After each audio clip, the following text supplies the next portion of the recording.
I'm here with Sarah Hunstead from CPR Kids, and we were just talking about her wonderful book called A Life, a Finger, a Pee Up a Nose. And can I tell you, this makes every parent laugh because we all know the weird and wonderful things that our little ones love to get and put into certain places. So please talk to us about all of these things. Like, what do we do when someone shoves a pee up a nose? Well, the book title came from personal experience. Oh, wow. My youngest did shove a pee up her nose, and when I asked her why she did it, she said, well, like it was the most obvious thing in the world, saving it for later. Of course you were. Yeah. So kids love to put things where they shouldn't, particularly if you tell them not to. Noses and ears are the most common spots that children do like to shove things, whether it's pieces of corn or peas or erasers, like you name it. Oh my gosh. You name it, I've seen it. So I even looked after a child once who every time he was in his car seat, he would sneak down and just pick a little bit of the foam and just pop it up his nose. And Mum noticed a rather revolting smell 2 to 3 weeks later and took him. It had been up there. It had been up there. So he just kept shoving it up there. Oh my gosh. Why? Defies logic, doesn't it?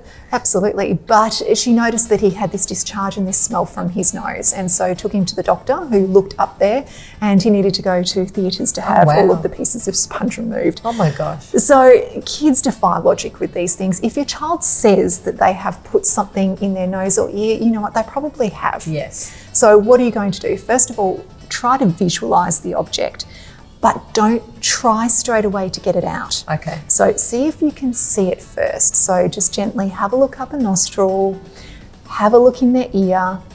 If you can see it in their ear, or even if you can't and they are adamant that they have put something in there, that is a trip to the hospital, because we can really damage their ear if we try and get tweezers in there. And not only that, we generally only have one shot before the child realises that it's actually probably going to hurt a bit to get this out, and they will not let you near them again. So it's better that if it's something in an ear, not only because of the risk of damage and shoving it further down, that we may be able to get your child to be compliant while we perhaps at the hospital could suck it out or use any of the instruments that we do have that are specifically for these purposes. Exactly. I'm sure you've seen plenty. Yep, certainly have. But when it comes to noses, if your child is old enough, and you'll know if your child can blow their nose, because when they're little, when you say blow your nose, they will, they'll sniff.